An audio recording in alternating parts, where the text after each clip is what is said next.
to Bari-Chatz with Nina and Pam of Bari-Bestiez. Whether you're pre-op, post-op, or somewhere in between, We are here to support you with honest conversations, expert insights, and a whole lot of love. from mindset to meal prep, stalls to success stories, no topic is off the table. Pull up a seat at the Besties table. Let's reclaim our health, rewrite our stories, and rise together. This is your journey, and we are in it every step of the way. While we are not medical professionals, we offer valuable insights drawn from our personal experience and professional education to support our besties. Remember, we are stronger together. It is episode number 2. I'm very excited. Hello. So today's topic is things I wish I knew before surgery. From the heart of someone who's been there. Us. Besties. So what's one item that you wish you had known before surgery? Well, even though you have the surgery, gastric sleeve, Roux-en-Y, Sadie, bypass, anything. Sadie, all that, your mind does not get sleeved. What do you mean by that? Well, the cravings, the emotional eating, old habits, they stick around. It's about mindset. You have to learn to work through that and use the tool given, which is your surgery. So what are some ways to help you get through those cravings and emotional eatings and old habits? Well, for one thing, making sure that you are putting protein first, making sure you're meeting your protein goals, drinking your water, not putting anything in your body that is not on your program, like on your menu. So I know in the beginning, so we're kind of talking about before surgeries, the first couple of months, there's stages, right? Mm-hmm. So sticking to each of those stages for as long as your medical professional has prescribed it to Do you remember the beginnings? Yeah. So the first 2 weeks was liquid. Well, I mean, like before that, when we had we had that program that she had us on, like you eat so much protein per day, and you The liver shrinking diet. Yeah, but even before that, like she Oh, gave the us prep. the menu, Yes. the prep. Yes, the Sorry, prep. Sorry. the before it's surgery. been a long time. Because a lot of times insurances require you to lose a certain number of pounds because they just want to make sure that you're committed to this journey, because it is a long-term commitment. It's forever. Yes. So, yes, making sure that you stick to the plan that's been provided to you. Guys, you can do anything for a short period of time. I remember something like around 1,000 to 1,100 calories. For some reason, that 1,100 sticks in my mind, and maybe that was just my journey. Well, and I remember more about the food than I did about the calories. Like the Greek yogurt, Yes. the lean protein, drink your water, low carb vegetables, 1 fruit a day, that kind of Yes. thing, and water. And at that point, I was not really a water person yet. Yep. And they encourage the protein drinks, the shakes, Yes, the protein powders, not the protein bars. They were not big on protein bars. And to be honest, lot of most of them hidden are not. stuff. There's a lot of Yeah. hidden stuff, and we've learned that along the years. Yeah. So one thing I would say, I wish I had known before surgery, was take the pictures even when you hate how you look. Yes. I do not have very many full-size pictures because I cropped them and I saved them, and I only let people take, I only kept pictures that I liked. Shoulders up. So I only have a few pictures that I can actually do a comparison. And one of the reasons I think it's really important to take these pictures and have these full-size pictures is you want to see how far you've come. You're going to have days, weeks, months, and I mean it, months, that you stall. And I think it helps to look how far you've come. You don't realize how much you have really lost and how much you have changed until you look at those pictures. Yeah. I remember the first pictures that I took full body was 4 or 5 days post-op. When I realized by watching everyone else that, I need to document this. I need to do before and after, because everything else was a headshot. Even, those couple days before surgery, I started thinking about before and afters, but even my before pictures before surgery, it was from here up. Yes. And although you can tell a lot, you can see the enough. difference in your faces. But there's some areas like our abdomen, our stomachs, and our hips. Those are big areas for women. The I can say that, and men probably too. But I definitely recommend 2 different types of pictures. One with your clothes on, and one with the minimal, like your underwear. Yes, so you can see. So you can truly see everything. The one with your underwear, nobody else needs to see. That's a you thing. But you're going to see the most change like that. And then, of course, the ones that you might want to, put out there for other people to see, you want to have clothes on. And save that clothing. Yes. Save at least 1 to 2 outfits. Pam and I are going to share with you guys what outfits we wore before and how they fit. That's going to be in a future episode. So the other thing about taking the pictures is making sure you are getting a 360 view. So you want to have a front picture, have your arms kind of out. So, just out so you can kind of see how much you have in your arms. Then you're going to want a side. And you only need 1 side view. So it's really 3 pictures. So it's front, side, and back. And just stand normal. Keep your arms out a little bit so you can see how the heft in your arms. But I think that really helps as you're going through your journey. It does. So what are some other items? Self-love. Self-love is not automatic. Remember to give yourself grace. Be gentle with yourself. Confidence grows over time, and it's hard work. You have to learn to love yourself all over again. So as someone who has always been outgoing but not confident, that was me. How about you? How was you before surgery? How were you? I've always been stuck on myself, even as a big girl. I loved Pam. I love me some Pam. Well, who wouldn't? I mean, my gosh, I remember the first day I met you. I'll never forget that. But I still, I always was loud and proud and out in front and liked being a leader. And, to the naked eye, I looked like I had confidence. I look back now and I wasn't as confident as I thought, because if I was in a room full of small or healthy looking people, I wanted to hide. Yes. I still could be heard, but you were going to hear me from where I was sitting and hiding in the corner or leaned against the table where you couldn't see anything but the shoulders up. So how's that changed since now almost 3 years? I'm on top of the table now. Woohoo! No, my confidence sometimes might be a little too much for some people. Not for me. I love it. But I've always been a leader. I love being in charge. I love telling people what to do. She tells me all the time. From my perspective, I was always outgoing. I was like you. I was boisterous. I was a leader. I did things in my professional life. Yes. But in my personal life, my confidence level was low. I had been kicked in the knees 1 too many times, and just I shrunk down to that. But I have noticed over the last 3 years that I have really blossomed. I would say the last 6 months, I've truly blossomed. You've done that just since the first time we met. I mean, you're a totally different person. So what would you tell somebody that is like me, how I was, or how you were? How can you help build that confidence? If you're living, you have purpose. You got to find your purpose. Yeah. Be proud of what you've done. I don't care if you've lost 5 pounds, 50 pounds, or 500 pounds. Every ounce is a step in the right direction. Absolutely. Celebrate that.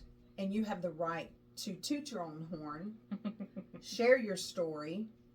And, I don't care if somebody doesn't want to hear for the 15,000th time that Pam had bariatric surgery and I've lost 174 pounds and I can now walk a 5K and go up steps and go to the grocery store and not be out of breath by aisle 2. I don't care if you don't want to hear that. You're going to hear it. I'm going to tell you. If you don't want to listen, that's fine. I started with a lot of positive affirmations. Yep. Because, and I keep... They're still everywhere. Yeah, you see, we're in my house. And one of them is, the past is irrelevant. I have power over my path and I live in the present. And I am worth it. I am confident. I will do this. And what's that last one? I am stronger than my fear of failure. Oh. Do you fear failure still? Sometimes.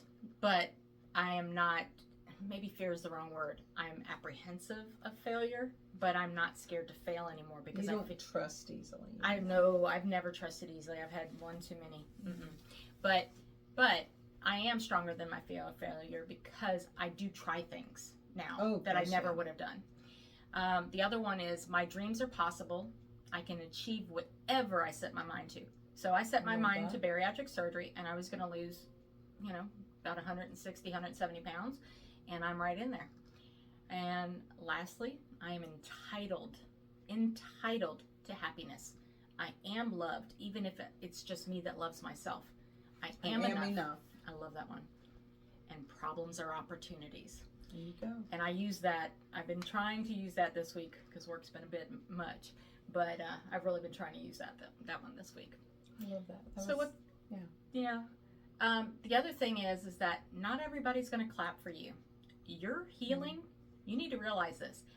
Your healing, whether it's medical, emotional, or mindset, is not up for debate. It is yours to go through. It is your journey to deal with. And there's going to be people, you're going to lose friends, you're going to lose family members. Very possibly. Not everybody does. But it's your story to tell. It's your story to tell, but it's also, you have to have boundaries. Standards, boundaries, whatever it may be.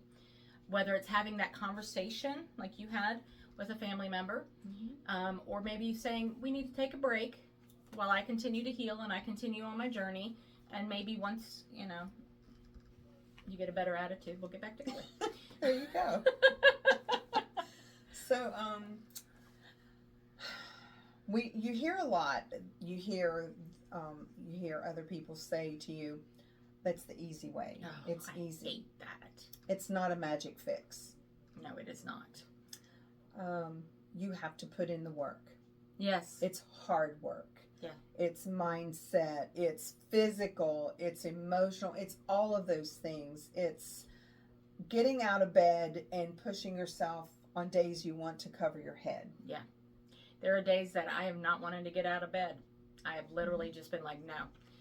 But you've got to get up for yourself, because if you don't, nobody else is going to. How many of those early morning hikes and walks did we do on a Saturday morning, very early? Did we really just want to cover up and stay in bed? And we didn't. Yeah. We didn't. My husband says the only time I get out of bed early is when you and I have plans. And that's always. Always. So another thing is that head hunger is real. It is so real. And I still fight it 3 years later. But you also need to learn the difference between your emotional hunger versus your physical hunger.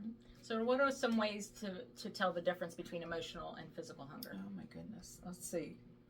Well, I still struggle with that. So emotional hunger is, I've noticed that I've started recognizing when I get upset or I get mad, anything that just changes my mood for the moment, I catch myself going for the slider foods. Yes. Recognizing that, okay, when I'm hungry, I'm going to say, oh, I want a steak, or I want a salad, or I want some grilled chicken. That's when I'm hungry. When I say, I need some popcorn, that's emotional eating. That's emotional eating. And I've learned to recognize when I'm upset to go for a walk away. Don't head towards the kitchen. Absolutely. Do I do it all the time? Oh, no. I end up in the kitchen quite often. Yeah, but we have to learn to deal with that. But one of the things that I do is I will sit there and drink water to see if I'm truly hungry or not, because a lot of times... Well, that's a good one. They say sometimes it's thirst. Yeah, it masks thirst. Dehydration and thirst can mask itself as hunger, because all of a sudden you're just feeling like, I need something. My belly feels a little weird. And physical hunger is different as a bariatric patient. It really is. Especially that first year. That tiny little pouch that you have, regardless if it's, gastric, any of the different types.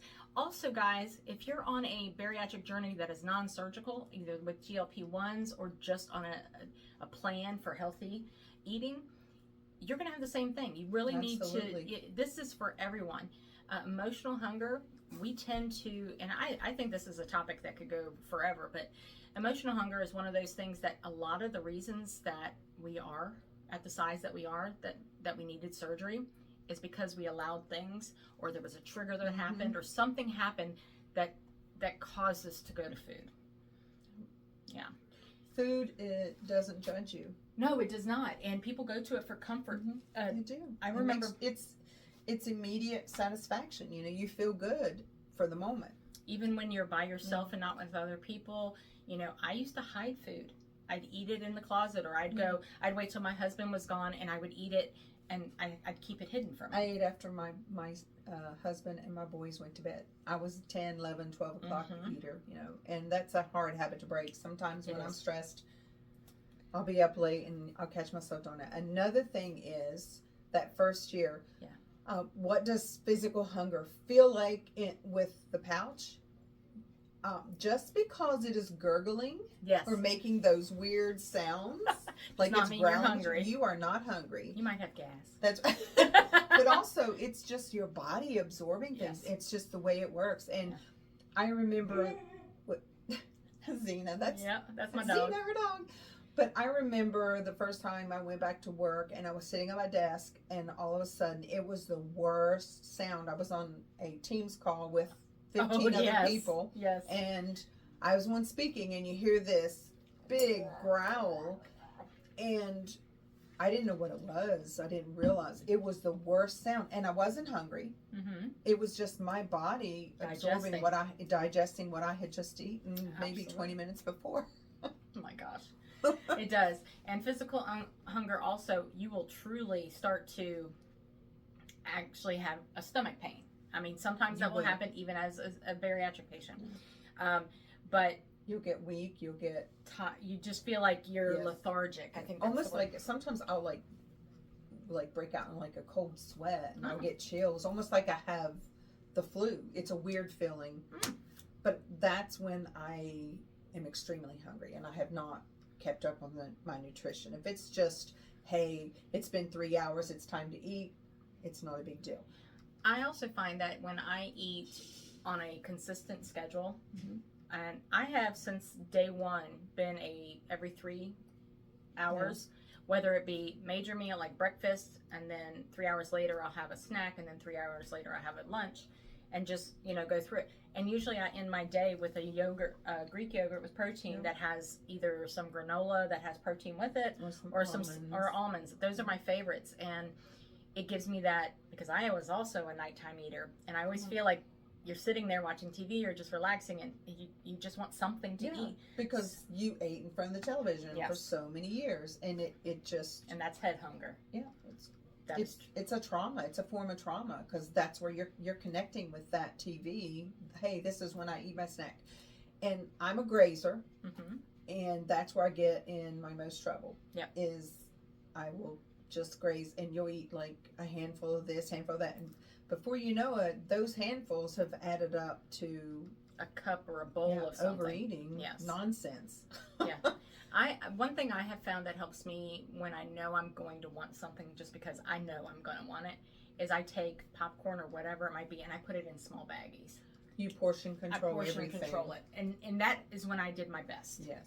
So, what's another one? This one I want to talk about, because I know therapy is a game changer. Yeah.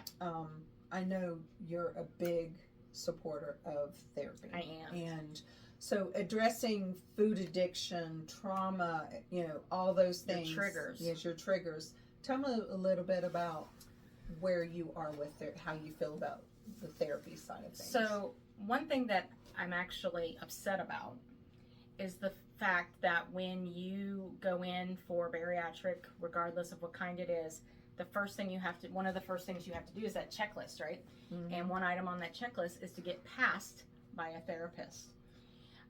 Someone who meets you and talks to you for 15 minutes. Exactly. It's 15 minutes, and 90% of the time it's on the phone. So they're not getting into your trauma. All they are doing at that time is just finding out, do they think you have the mental capacity to do this for the rest of your life? So what is your willpower? It's determination. Yes, determination. I hate the word willpower, because there is no willpower. It is determination. Sorry, it's just a me thing. I think my husband's burning dinner. Do you smell the burn? Anyway, but the thing I love, so that's my hate about it. What I love about it is I went 6 months into my journey after surgery until I realized I really need some therapy, because I have I'm a food addict. We both are. Yeah, I use food as a coping mechanism for emotions, for good days, celebrations, bad days. It's everything. But also, I have a lot of trauma history, and we found deep-rooted, there are some things that happened in my childhood that just, I get triggered now. And one of the things that helps me is the tools that were provided to me. So I journal a lot. You'll hear me talk a lot about journaling. And I had a situation at work the other day, and my trauma triggers. You journaled your little heart out. Oh my gosh. There was no 60-second stop. It was pages upon pages. And after I came back and I reread it and I absorbed what I was feeling, I could then take it and break it down. And these are things that you'll learn as part of therapy. But also, I learned not to go to the food. I journaled. I didn't go to food. I went to my journal, and then I went and exercised with you, and I ran, even though I didn't want to run. I wasn't in the mood to work out. But you did it. But, therapy, I would normally just sat on the couch and vegged out and just ate my little heart away. She screamed a little on the treadmill. I did. I actually went, not from pain. Yeah, I got it out. I had to just get it out.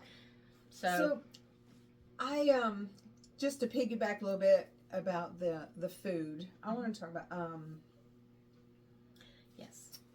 What is this to me? Oh, yes. Transfer addiction. Transfer addiction. Yeah. Coffee.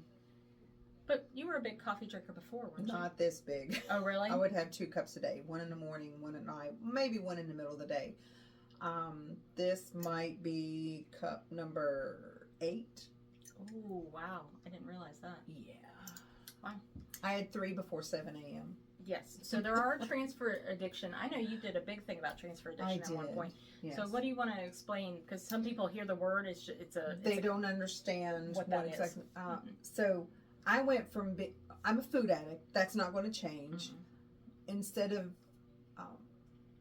focusing on constantly eating and satisfying my needs through carbs and sugar and fat and all those things that used to make me feel good, mine now is caffeine, and not just any caffeine. It has to be coffee. Like, she does drink tea sometimes, but she also gets her water in. I get lots of water she in does, on top of this. Yeah, so the amount of fluid that goes through her, I don't know how she's not just have her desk at the toilet. I do 3, what are they, 40 ounces? 40 ounces. 3 so she's doing 40 120 ounces of water in my cup a day, plus whatever I get through my coffee. Yeah. But I do add cream and, 0 sugar creamer and Splenda to my coffee, so it really doesn't count towards the water. So how does someone know they have a transfer addiction?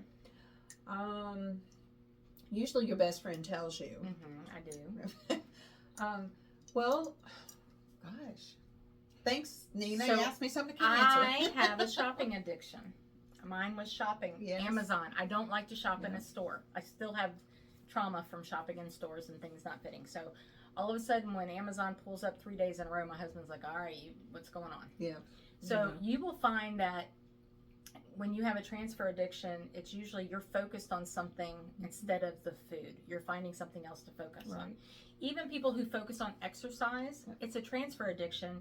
I did that before the coffee. Yes, that first year, she was working out once, twice a day, every day. 7 days a week, I was in the gym. Some days, twice a day, I'd go in the morning and at night. I was usually the person walking out with the closing crew. Whoever locked the doors, I was walking out with them talking. And we would be on our support group calls, and I was working out the entire hour. And that's okay, but it's also knowing that you need to rest and your body needs to heal. Yeah, I didn't do that. So, where she went gung-ho and overdid it, I underdid it. And so, from my perspective, if I could say, I actually broke my back the first year of my surgery. So, I had limited mobility for a couple of months. But what I can say is, everybody should find a movement that they can do. But what happened with me working out all the time, 7 days a week, and you having a broken back and not being to do much except for walk? What was the difference in our weight loss? We have like 10 pounds difference. That's that are different. and she started 20 pounds heavier, and I'm 6 months ahead of you. Exactly. So we are within 10 pounds, and I will have my 3-year in August, where you just had yours in March. So, here, and I'm going to jump to something that we were going to talk about later, but comparing one another,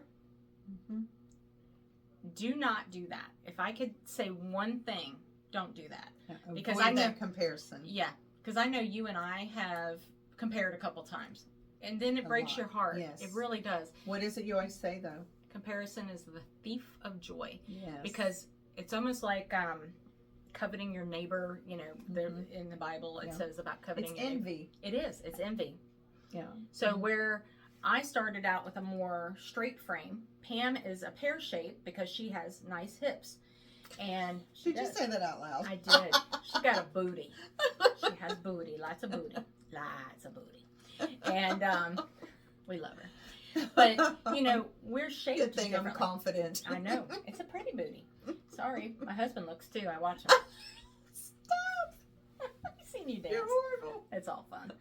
But, if you are envious of someone else, look within yourself first. Because here's the thing. Maybe they're doing something different that's helping. So maybe ask them. So what do you do? What does your daily journey look like? Other things that you can do is go back to your basics that were made back to for basics. you. We just had a back to basics within our group. We call it the Bari Reset, and it's mental, physical. So we're talking mindset, motivation, movement, nutrition, and self-care. Those are the 5 pillars of a journey. If you're missing one of the pillars, you're not fulfilling your journey. You need to make sure that you have all 5 at all times. So, and if you're getting all of those first 4, number 5 is automatic. Self-care. Self-care is doing all of those other things. It is doing that, but it's also finding time for yourself, like reading or just relaxing. I know some of us have kids and grandkids and things like that, or we have jobs that are just killing us for the hours. But you have to find a small portion of time for yourself, whether you're vegging out in the tub, you're out in the backyard just looking at nature, whatever it may be. Find 30 minutes every day. Yoga, skin care. Oh, yes. Skin care. I can't scream it enough. We are deflating. We are losing at a quick rate. You've got to take care of that skin. Yeah, definitely. And from someone who did not do skincare before this, I literally was a blemish pad wiper. I would just wipe with one of those alcohol blemish pads, and you still have good skin, though. I still have good skin. However, my neck, I don't have to put anything on it anymore. Yay! It has tightened up, and it took it 3 years. It takes 3 years sometimes. Speaking of your skincare, I love this. What do you use? What's your secret? I love to use castor oil. And I use the cold pressed natural castor oil. I get it off of Amazon. If you're interested in it, hit me up. I'll send you the link. But I use castor oil, and it has to be cold pressed, and it has to be natural. And I just do a dab, and I take my cream. Just a dab will do. A dab will do. And I take my skincare cream, and I take that dab, and I mix it together, and I put it in. But also, when I just want my neck to tighten up, I put the castor oil by itself on it. Also, it's great for elbows and feet because it just moisturizes, it holds some moisture in. And I want you to share with these amazing besties here. Share with them what you told me last night you were going to do. Don't say what you called it, though, of course. So, if you guys have been on TikTok recently, there's this shower that they're talking about. It's called the Black Girl Shower. It is. But what it is it's because it's the African net that they're talking about. That's why they call it that. But I've never been so clean. So it's like you're cleaning first with like an antibacterial soap, head to toe, and then you go back and you use that, and then you get that net, the African net. And what it is it's back and forth, and it reaches places that you can't reach yourself. And I never would have thought about it. It was the smartest thing out there. And then you take and put a moisturizing soap on that. The other thing is, before you get out of the shower, you apply a moisturizer so it traps in that moisture. And one of these things I never thought of any of you, and I'm just telling because it's one of those things, if any of you guys ever have, when you have deodorant, you get kind of like little pimples from your deodorant, or you get a pocket where your deodorant gets stuck sometimes and it just gets kind of funky, use witch hazel in your armpits or any areas that have odor. Yes. The skin folds where you get the irritations, do not do it if you have, if it's broken, the skin is broken. If it's raw or irritated. Yeah, do not. If it's just the odor or the dryness, you get that stickiness sometimes, use the witch hazel. Yeah, the witch hazel is great, but also cornstarch, talc free, also. But those are just some things. Yeah. Also, Athlete's foot cream works too. Amazing. One other thing about that is take pictures if you have those issues, because when it comes time to have skin removal, if your doctor fights for you, a lot of times your insurance will cover some, if not all, of that surgery. And what I did is every time I got an infection in the skin fold, whether it was completely red and on fire or it just was a little bit irritated, I took a picture every time. Yep. And what it is I sent it into my doctor. My doctor notated how often I had them, and he would prescribe me a cream, once in a while. And with all of that, my paniculectomy was covered except for the copay. So easy. Yeah. Yep. So, you take the next one. Oh, okay. So, your relationship with food will change. It's almost like a grieving process. You're going to miss some things. You connect with food, and I remember I did not eat popcorn, which is my favorite food in the whole world. No matter pre-op, post-op, I don't care. 20 years from now, 20 years ago, it's popcorn. And I had a grieving process because the first year and a half probably, I didn't touch popcorn. I indulge now. I have my popcorn. Yeah, but you're not like going crazy. I don't go to the movies and eat the bucket full of butter covered popcorn, but I might have a handful. Yeah, I mean, I'll have a handful. Yeah, but I actually will stop at in our area. There's the Green Dollar Trees. They have the skinny pop that you can stop in and grab one for $1.25. It's a heck of a lot cheaper, and it satisfies my popcorn. Portion control also. Yes, big portion control. Yes. What do you mean by a grieving process when it comes to food?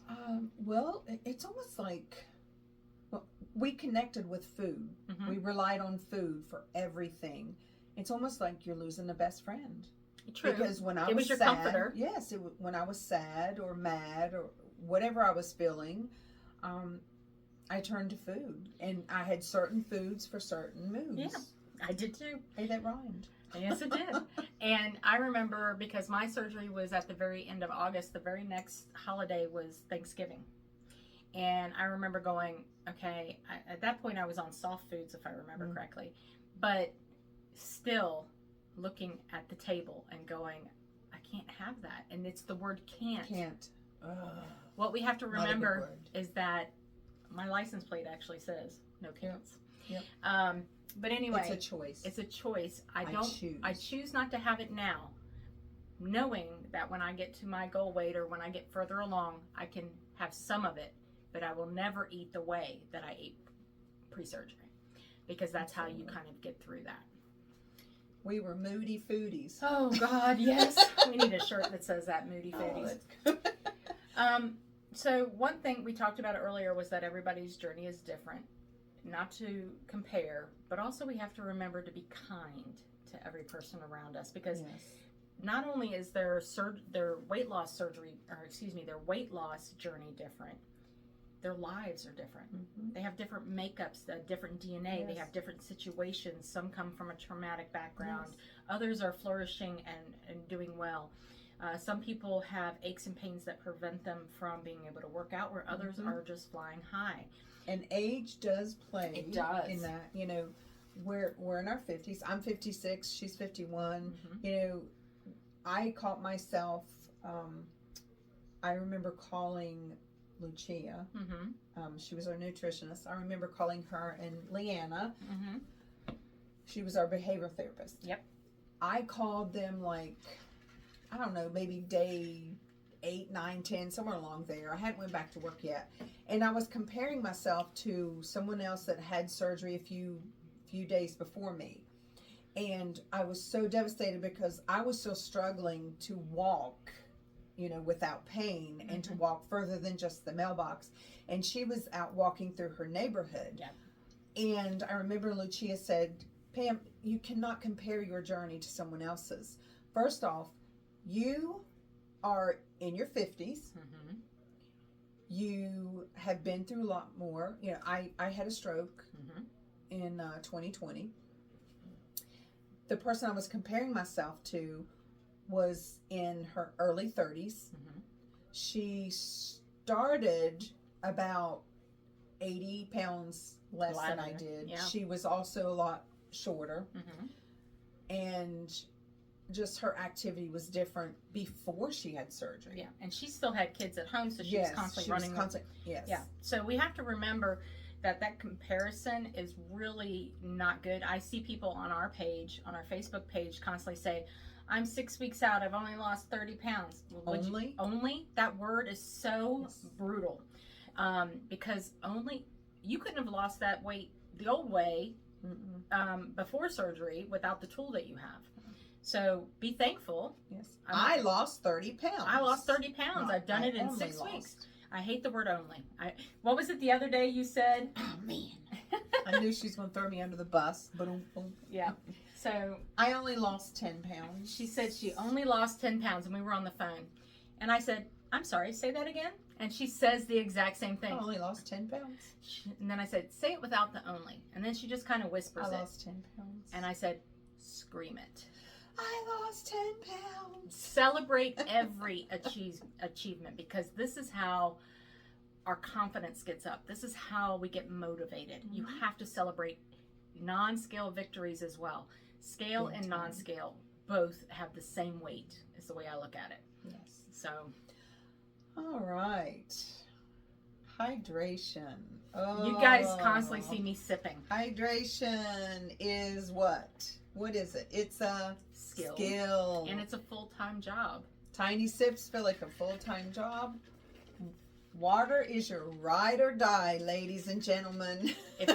We always joke about, how do you know you're a bariatric patient? Because I always carry 2 or 3 water bottles with me, right? We don't go anywhere without a spare. It's definitely what we need. Hydration is key. As we said earlier when we were talking about hunger, it masks itself as hungry when you're dehydrated. But also, hydration helps with skin elasticity, the moisture in your organs, your body, your brain, everything, your hair. Your hair. Let's talk hair loss. So, especially for women, but some men too, hair loss will break your heart. Because absolutely, Pam and I both had very full, and we're going to have to pull out those pictures at some point, full and voluptuous, big curls, big hair, long hair. Yes. And we hid behind it. We thought we were hiding. Yeah. You could still see us. You could see us, but, it was like stopping right here, so you couldn't see all my chins. But, by taking your vitamins, what is it the saying? Take your vitamins like your life depends on it. Because you know what? It does. It does. If you want to have the best journey and get the most out of this, take your vitamins. Your body will thank you. And I know biotin, everybody talks biotin. Yes, take it. It's not going to stop the hair loss. It will help the hair grow. So that's one thing people just have to understand, that hair loss is going to happen one way or another. Biotin. Collagen, and water, peptides, all of that stuff. Yes, stay hydrated. So one of the things that I had an 8-month stall, and I want to kind of talk about this. This is your baby. This is mine. This one. So you might stall, and you might just panic. I did. I called everybody I knew at that point, going, I failed. Are you going to tell the cookie story? Oh, yes, I'll tell the cookie story. So you want to hear the cookie story? You guys want to hear this, so y'all are going to laugh your butts off. So the first Christmas after my surgery, my mother-in-law, who I love dearly, she lives with us. She has a mother-in-law suite downstairs, and it's a great place for her, and she comes and goes and all this stuff. But she has a kitchen, and it's directly below my office, and I work from my home. I have a home office. And Christmas comes around. That's her way of telling everybody she loves them. She makes them, gift baskets with cookies. The baker. She's the baker. And when I mean baker, she has a very large, 6-person table downstairs, and from one end to the other, top to bottom, it's completely covered in bags of cookies. And she makes every flavor under the sun. Delicious cookies. Delicious. She starts cooking and I start salivating while I'm working. I'm sitting there on a call and I'm drooling. Snickerdoodles and ginger snaps. My favorites. So that first, and I was like, oh, my husband brought up a bag. And I was refusing to go downstairs because I knew at that point I didn't have. When was your surgery? August. She had her surgery in August. This is December. Yeah, so only a couple months after. And I'm like, my husband brought up the bag, and I'm like, no.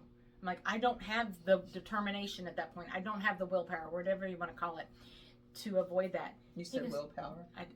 I said determination first.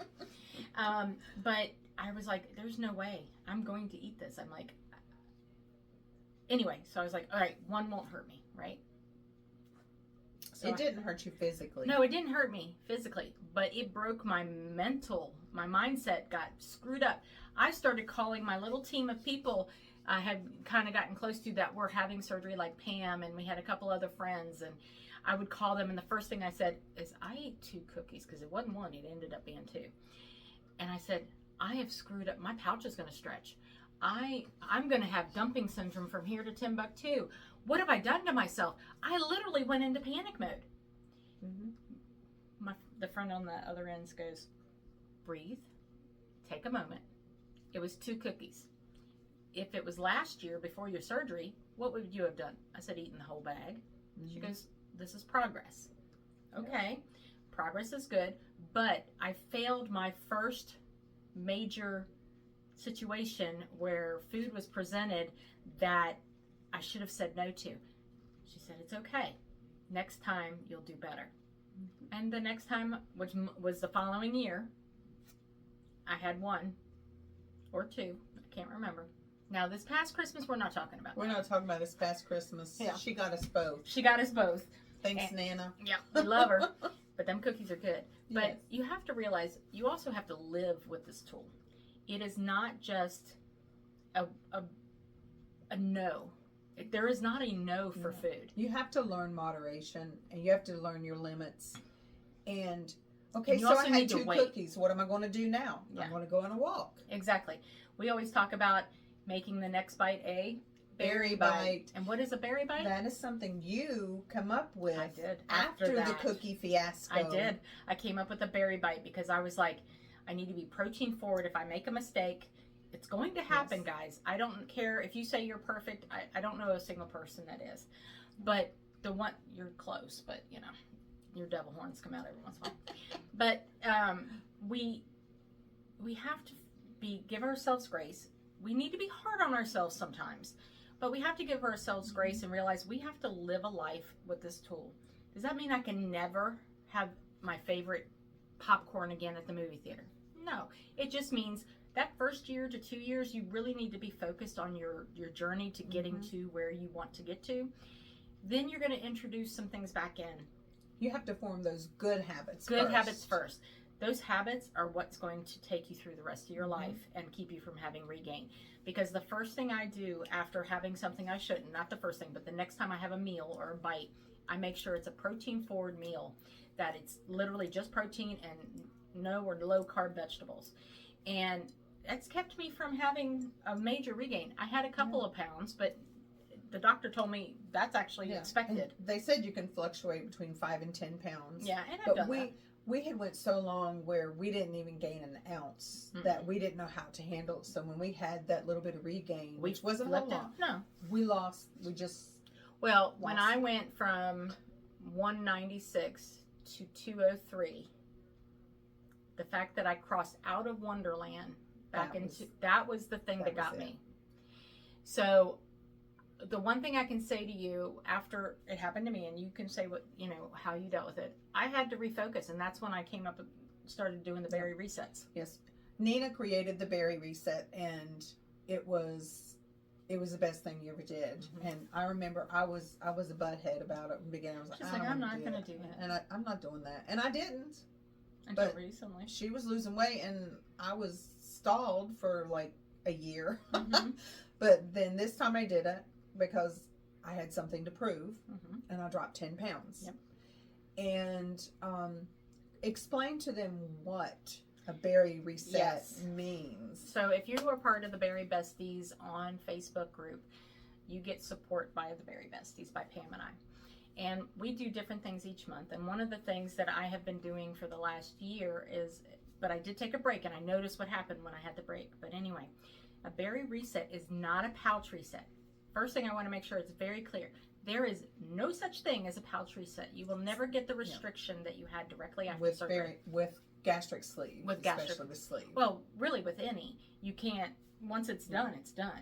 Now, it is actually intended to stretch over time, but it takes time and a lot of eating to make it happen that way.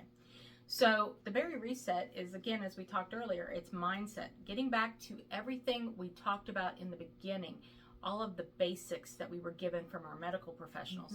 It's eating the protein every 3 hours. It's making sure I only have low to no carb vegetables. It is making sure I only eat one piece of fruit that is good for my system. It is making sure that I am eating healthy meats and hydration and getting my movement in. That movement is so important. When I wasn't moving, because I was so stressed and I was sitting at work for 10 to 12 hours a day, I was stalled. I stalled.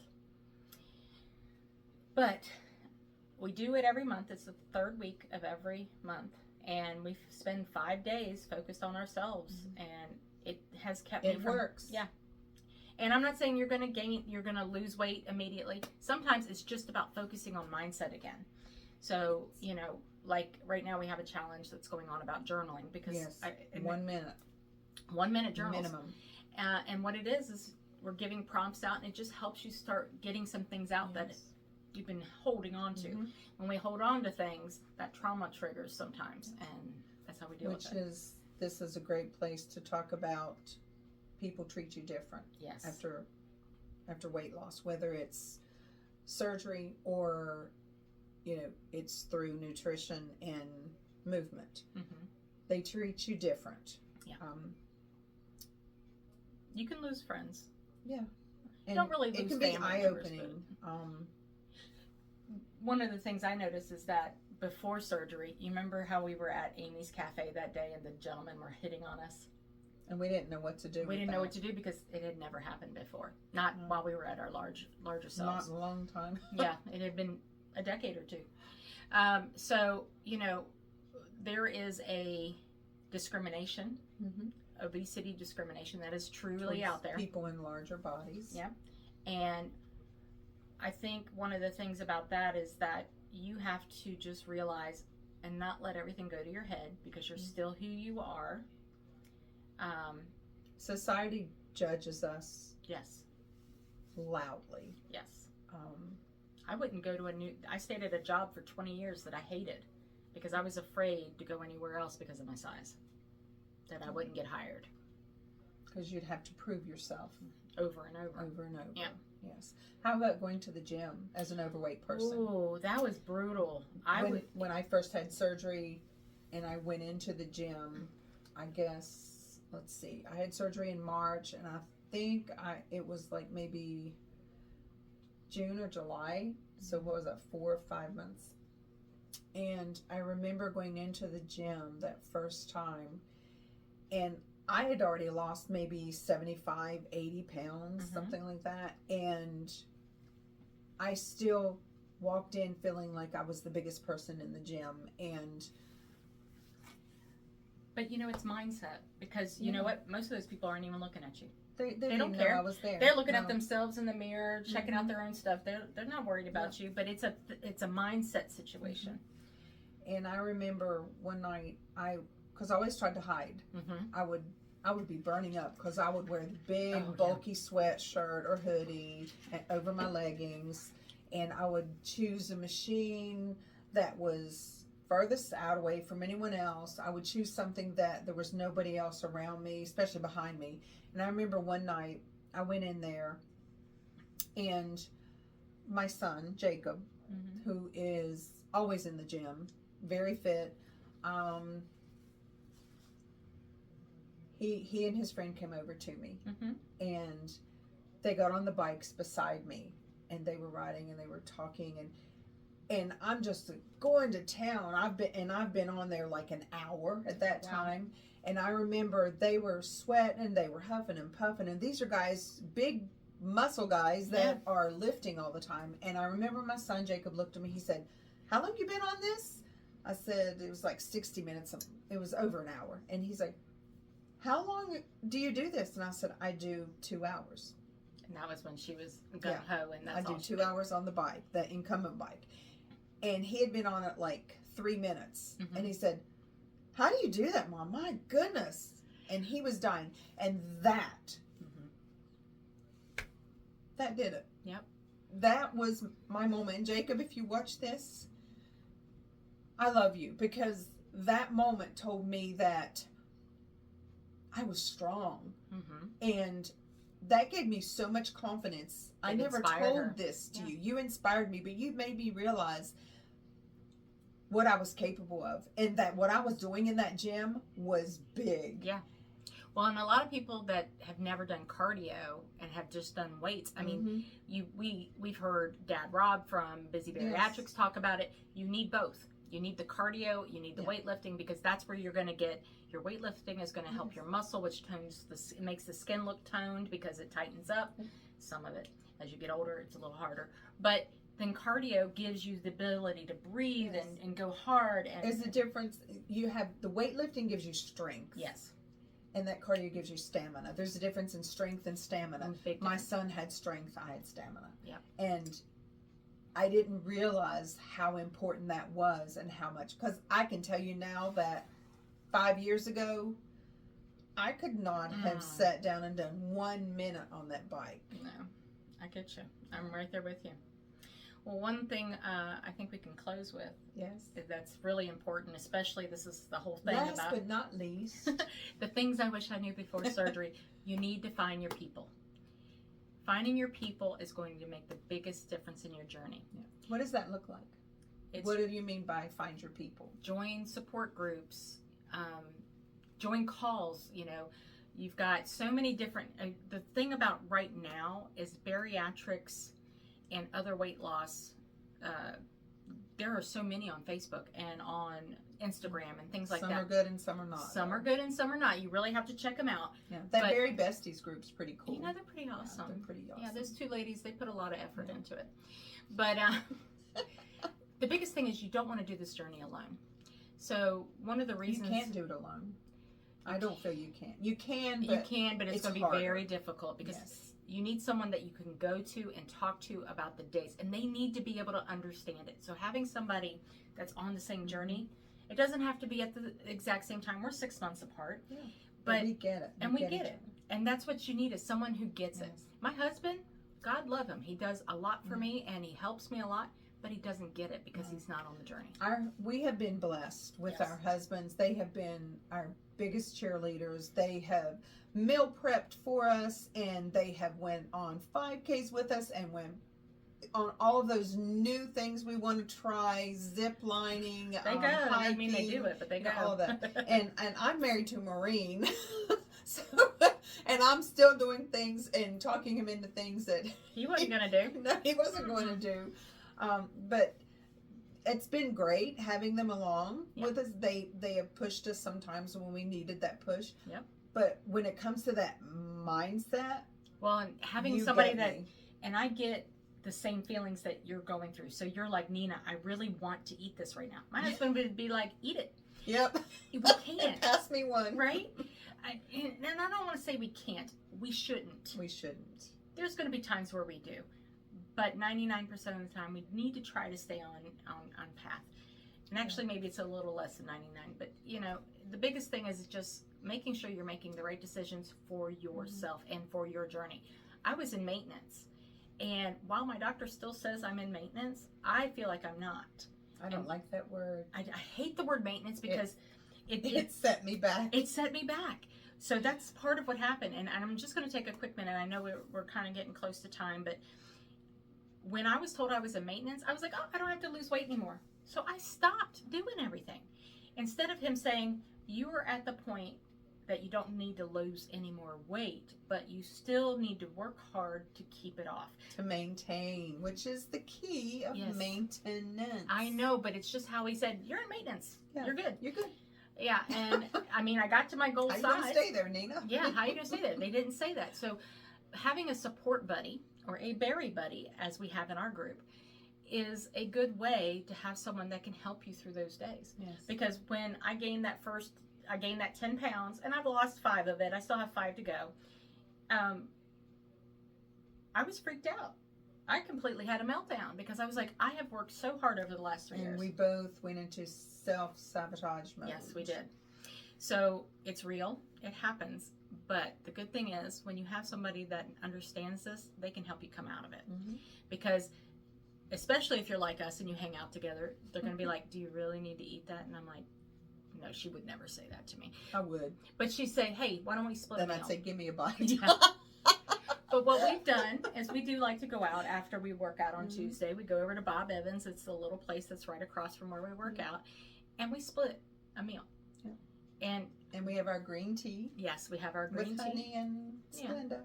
Yeah. And it's just our time to be us. But having that person that you can talk to about everything, and believe it or not, there are things that you're going to talk about that you didn't know you needed to talk about. You're going to talk about sex because it changes. Menopause. Yes, we are in menopause, so of course we talk about, or she's out of it, but I'm in it.